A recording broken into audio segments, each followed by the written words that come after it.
There's an archetype in Standard that I really like to play, and it's an archetype that I tried to make work before, like pretty much in each set. Yeah, every time a set releases, I eventually try to explore it, and that would be Rakdos Aggro.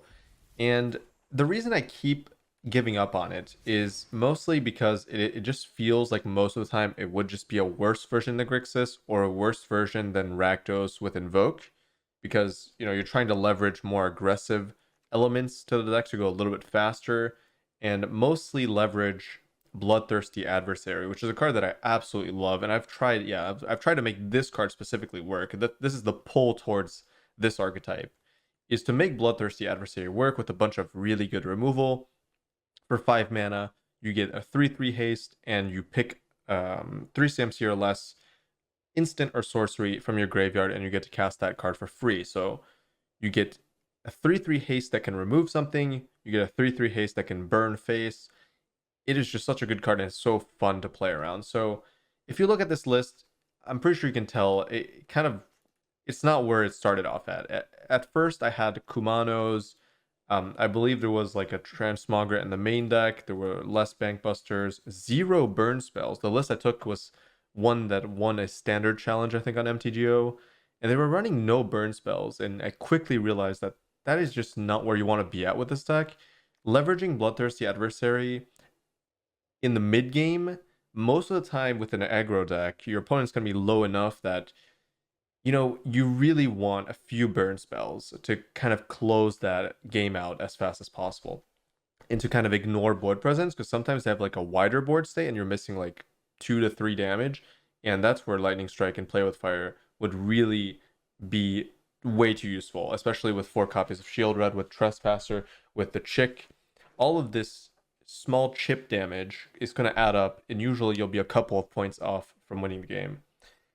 Now, yeah, I had Kumano at first instead of this. There were 4 cut downs, 4 go for the throats, and I think, yeah, so one of each has become Lightning Strike. 2 Kumanos became Play with Fire. At first, there was the 1/2 haster, the red one, the prowess creature. I don't remember what it's called. I'm sure I can find it quickly. Is it actually prowess? I don't remember if that's the keyword. Oh yeah, Swift Spear, yeah. Swift Spear was originally in the deck with Kumano, but I just felt like there weren't enough instants. Like there weren't enough non-creature spells. Like look at this list, and imagine you go up one of each, and you play Swift Spear and Kumano. So you have upwards of 16 non-creature spells. That's not great for a creature that is kind of is actually no. It's the creature is bad, I think, without a bunch of other spells to go along with it. So as long as it's a 1/2, I do think it's bad compared to Chick, because if you're going to try to chip in the damage, which was the goal of Swift Spear in the first place, you might as well just play a 1 mana 1/1 haste that flies, because that's going to give you evasion, so it's a lot better for dealing the damage that you want in this deck. Now, before I go further into the deck list, I just want to mention that I don't think this deck is very good. I do think it is potentially in tier 2, but low tier 2. It's fun. That's all I can say about it. Like, it's fun. You will have above 50% win rate, I do think. But it just feels like a worse version of any Invoke deck. I do think that Invoke is just way too good of a card.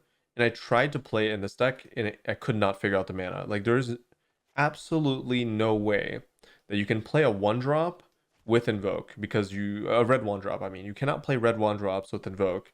You're going to have to lead into black.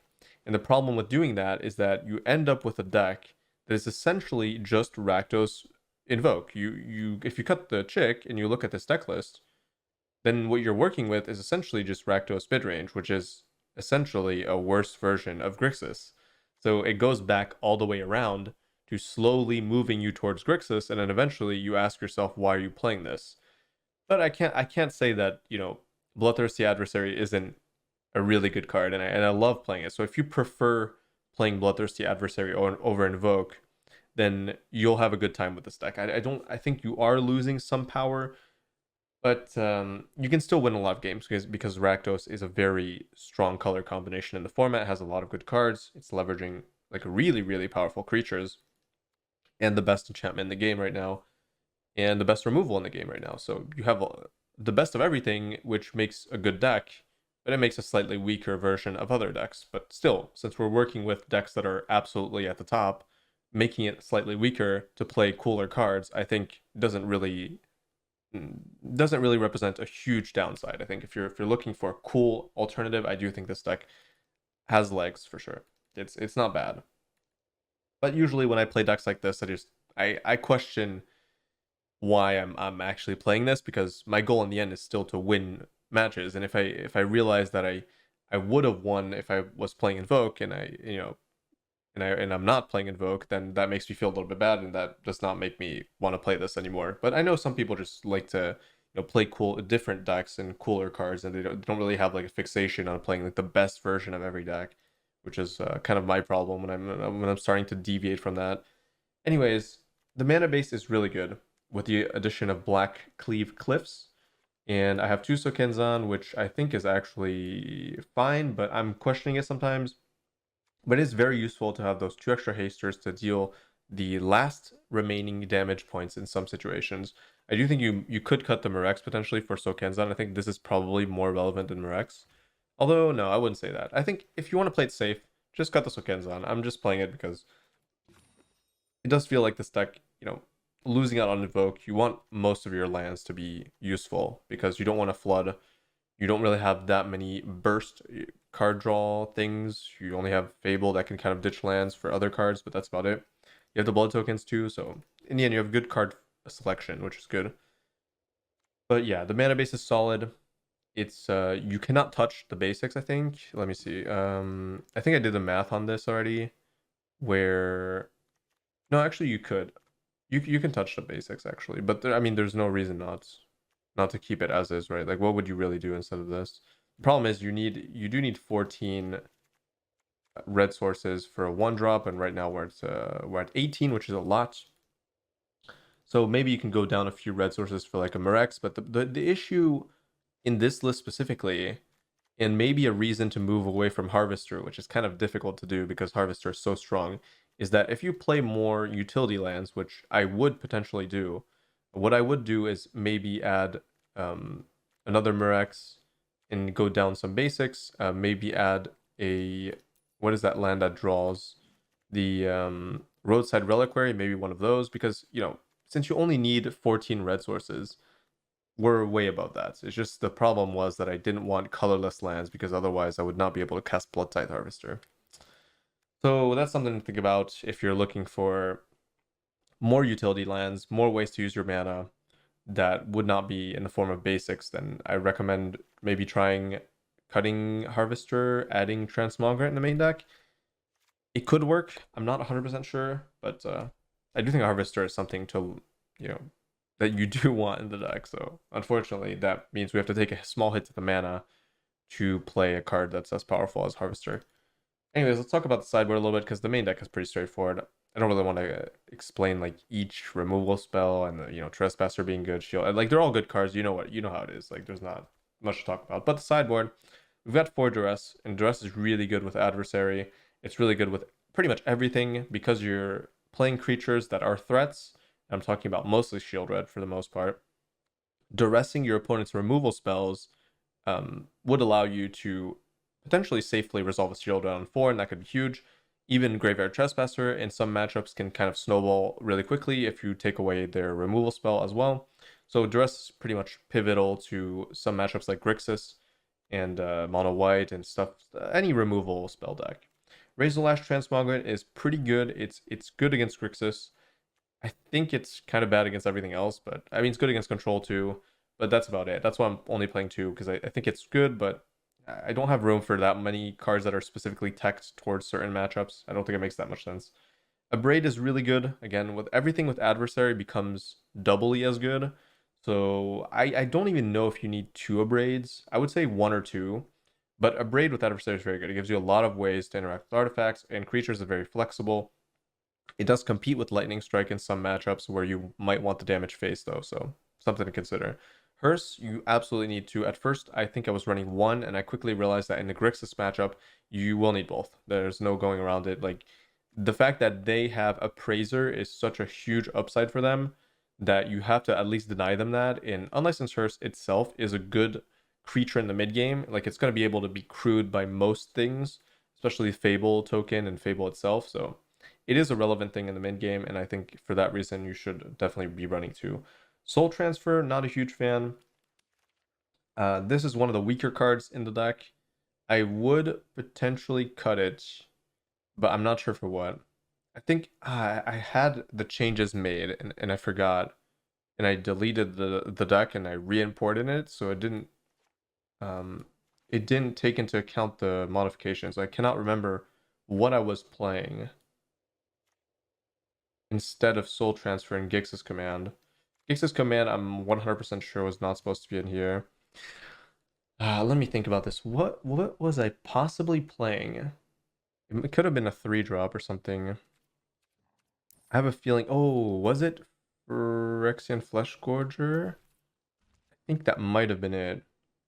Because Fleshgorger deals guaranteed 3 damage. I could not find use. I think Soul Transfer is reasonable, but I'm not a huge fan of Gix's Command. I do think this could just be Pilfer maybe. Pilfer or Fleshgorger. I don't know. Just replace it with whatever you want. I'm not saying Gix's Command is bad. I think you can still play it, but I couldn't find a slot for it when I was sideboarding, and I didn't think it would be that useful as a 5-mana spell in a 24 land deck. But you know, why not? I mean, just replace these two cards with whatever you feel like. I think their flex slots are not pivotal to the deck at all. They do feel like you've got enough flexibility. You can add another cut down for like Esper, for example. But yeah, just replace them with whatever. I don't think it matters too much. But yeah, that's that. Anyways, that's pretty much all I want to talk about with this deck, and I hope you enjoy the matches.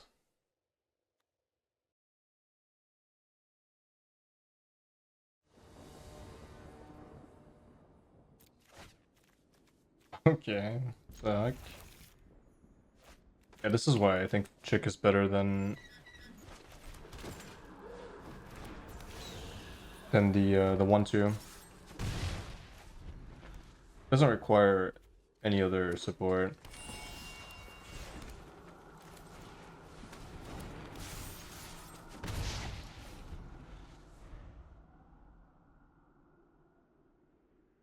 Actually, now that I think about it, now I don't think this deck is very good. Why would you play this over playing Invoke? Or why would you not play Invoke in this deck?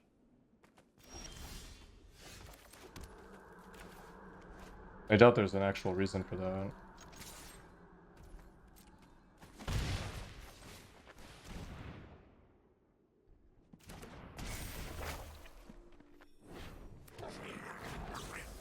Would be a lot of 5-drops, so... Oh, I thought this deck was kind of dead. It's actually a good matchup for them. They don't have Invoke. This deck has very low reach, comparatively. I won't need that, I think.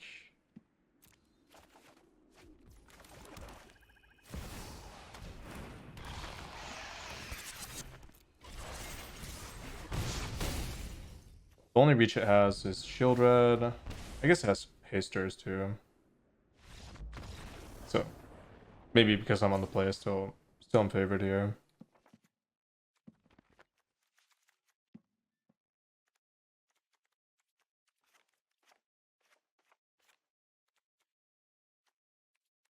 I doubt they're trying to reanimate.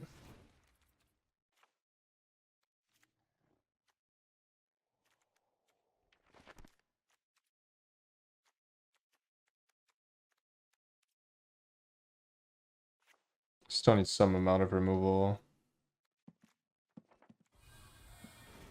Transmog doesn't even look good. It's the basic land version. But Transmog is most likely better than Harvester, although this gives me some card selection, so whatever, it's probably fine. I just don't know why you wouldn't play like 1 or 2 invokes in this deck. At least.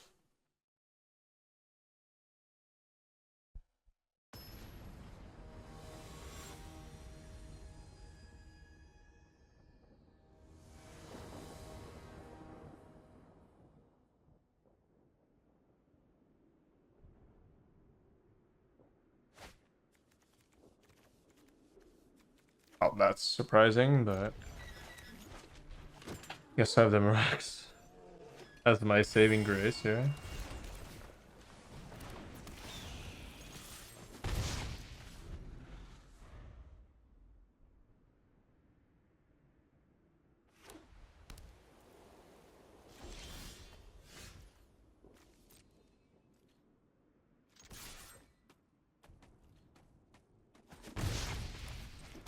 Alright, no more access to black for the near future.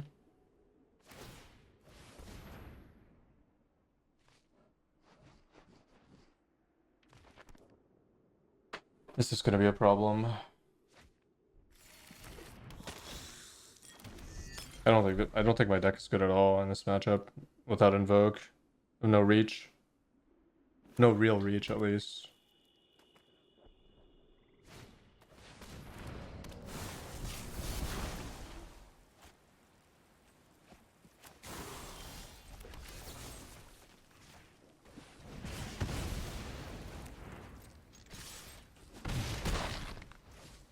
Only thing I have that's actually really good in this matchup is probably Fielded Adversary, Duress, obviously, if I can find it in time.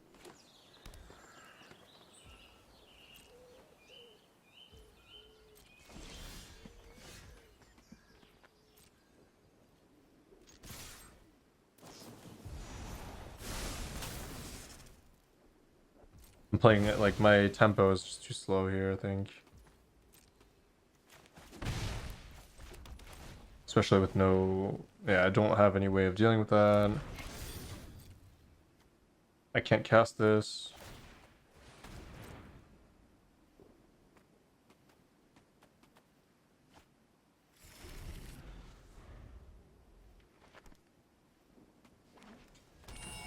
There are 2 turns off winning. Potentially.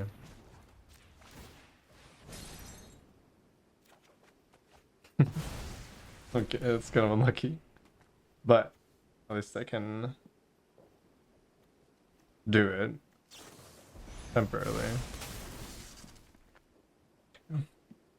And maybe they don't have it.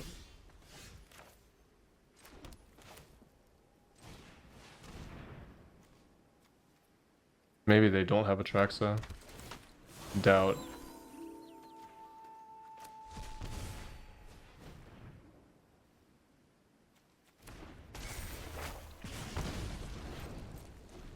I hope they play something I can abrade. Otherwise I'm going to be playing... Okay, well I can abrade that, I guess. And I get a ping off of it too. Problem is I don't have anything for Atraxa still. Okay, now I do. If they don't have it, I'm fine. If they do have it, we're screwed. And with the way they've been playing, I'm 100% sure they have it.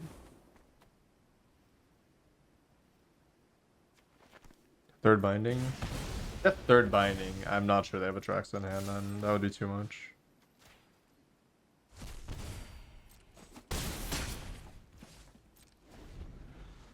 Okay, no binding. And I'm close to lethal. No longer.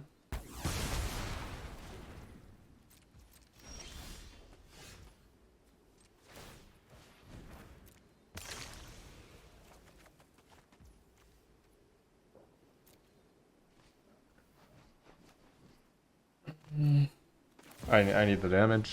I can't bargain with this. It has to be adversary. Counter magic?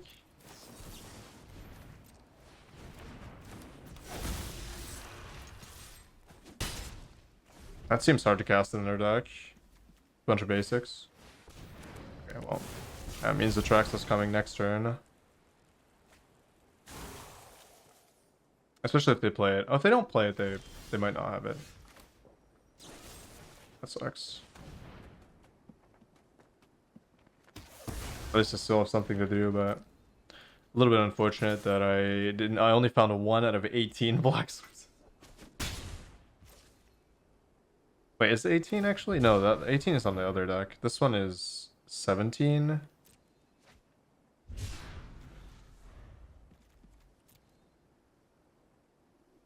I can ping a few times maybe. Oh, that's fine. I'm gonna add some invokes to this deck probably.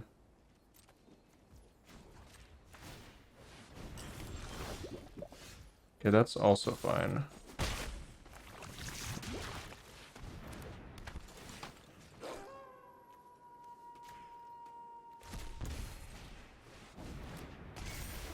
Alright, now even if they do hit a Traxa, I still have outs.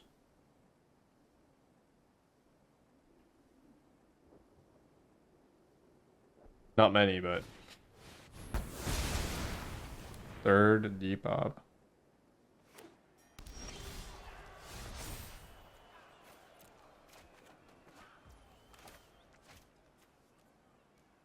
Well.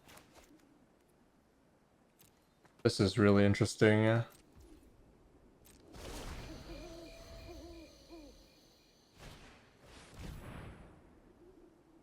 Ugh.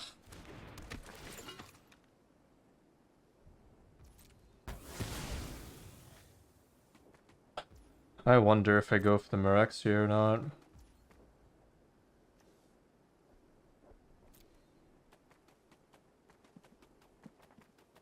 Can get adversary back.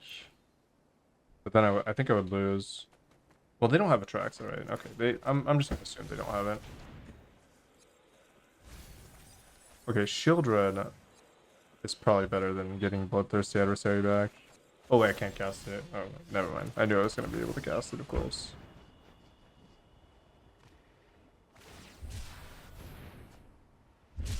I automatically assumed I could cast it with all my black sources, but...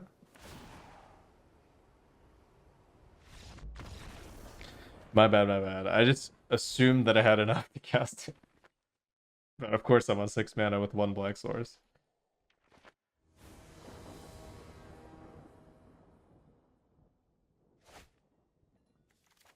Can get a 3-lander for once.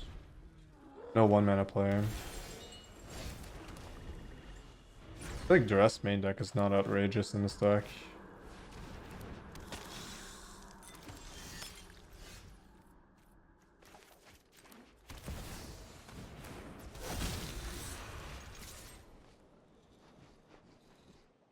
This is gonna be annoying. Another Grixis player.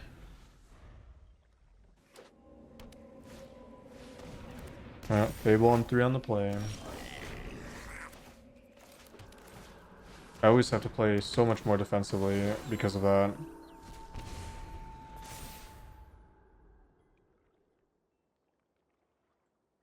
Yeah, I don't know. I don't know if I'm gonna be posting tomorrow. I can't get footage here.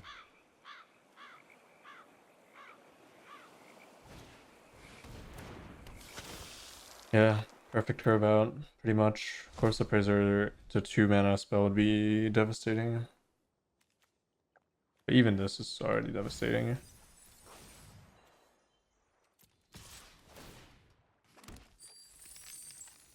Yep. This is why you play Grixis. Like, there's just there's nothing. Like, what am I gaining from playing my version? Nothing.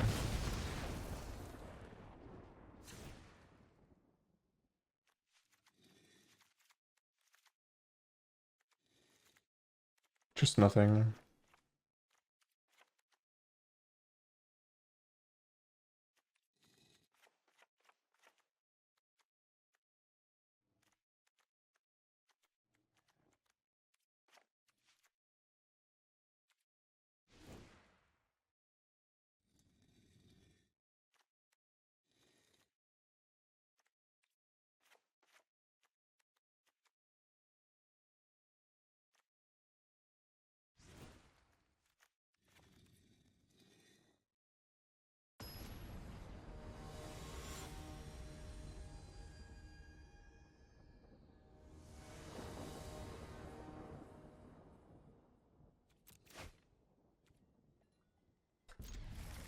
Today is actually cursed.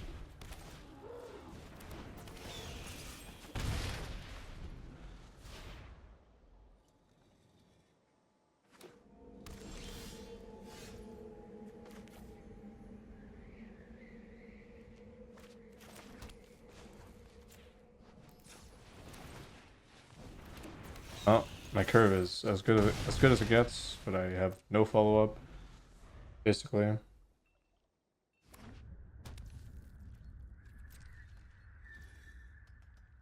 I'm not casting that right. Don't think I can.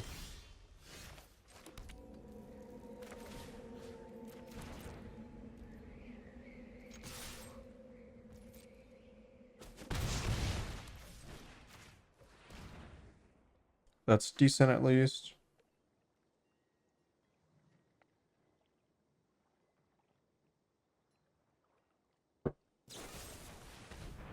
Yeah.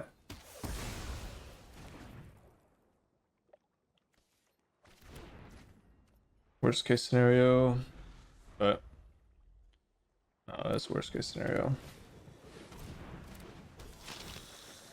Kind of.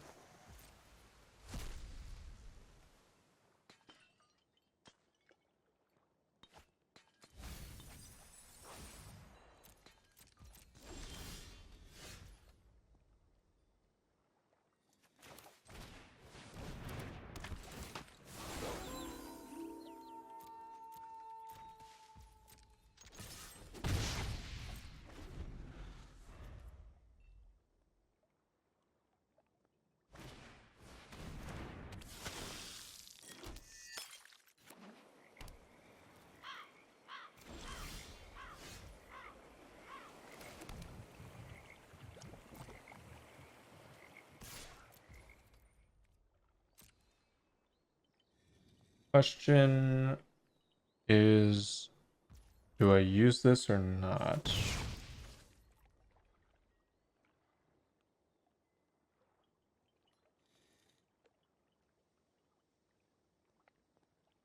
I think I have to stop them from interacting with the chick. In case they have a invoke. Well, actually, I could Mirax, but still, I mean, I want to keep my chick in play.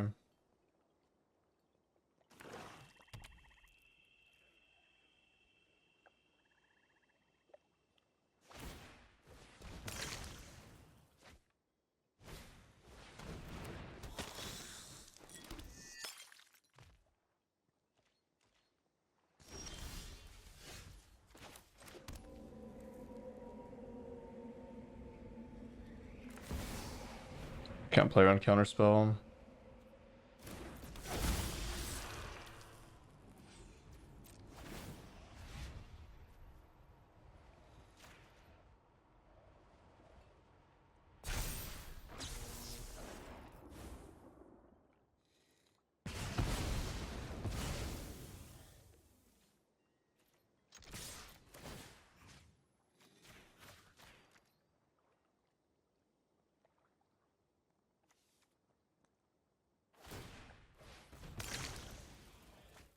Okay.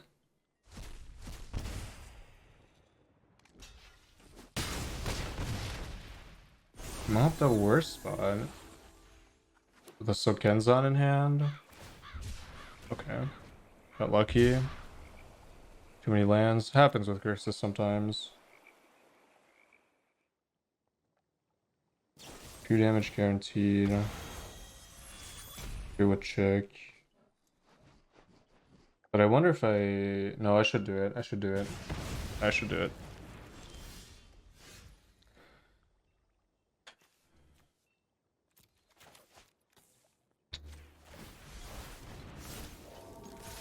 It's like kind of a tough call, but at the same time, damage is really, really good here.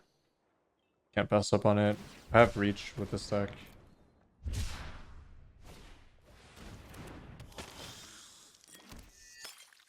And not showing them Hearse is potentially worth something. Although I don't think they would board the appraisers out.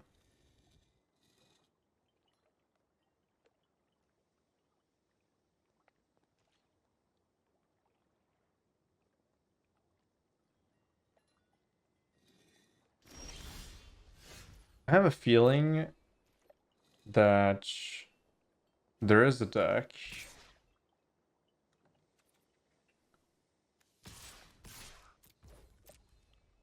that involves... Well, there's a deck probably with Phoenix Chick in Grixis, maybe. I'm not sure.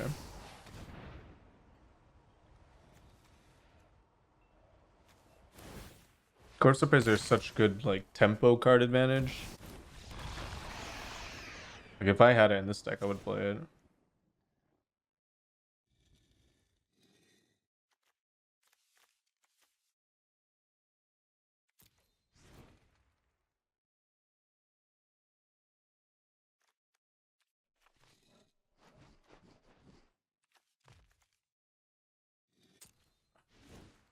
The difference between Abrade and Strike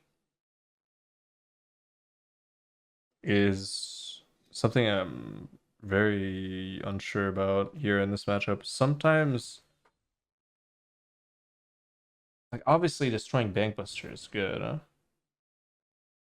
And I guess the question is, am I ever using... I mean, there's no am I ever using, because I always have that option, so... Early game, I would never use this phase, but late game... Yeah, whatever. I have to play it safe.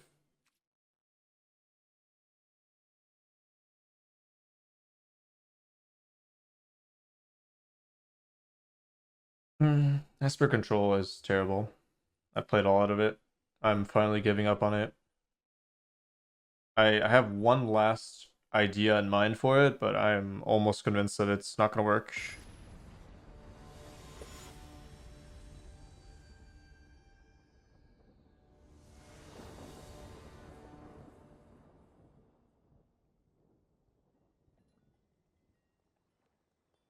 Any reactive deck is just bad in this meta. Okay. Finally a good hand. This is the first hand where I'm like, okay, this deck is fine. Not very common with this deck though to hit a hand like this, I feel like. Okay, this sucks. Okay, now it sucks a little bit less. They have no blue, and I have the answer. So if I curve out here, if I manage to hit this 3 and 4, then we're good to go. Okay. It's a good situation, I would say. I've got the tempo advantage. I took their only 3-drop that they had access to. Play Shield Red, they lose it. I get to Duress. Bloodthirsty Adversary is good.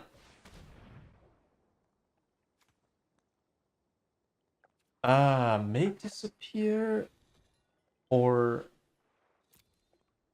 go for the throat.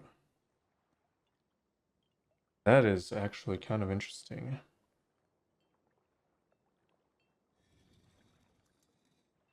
They're definitely playing a Praiser next turn. But they don't have the mana. Oh, they only have 1 blue. Okay, that fixes.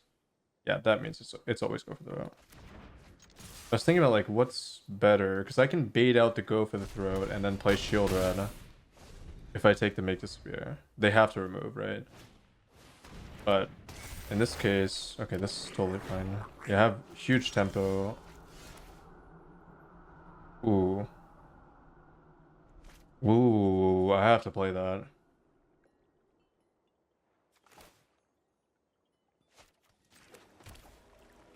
I won't give them the info.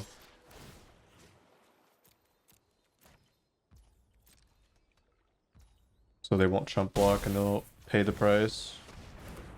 And I'll leave this for face damage combined with adversary.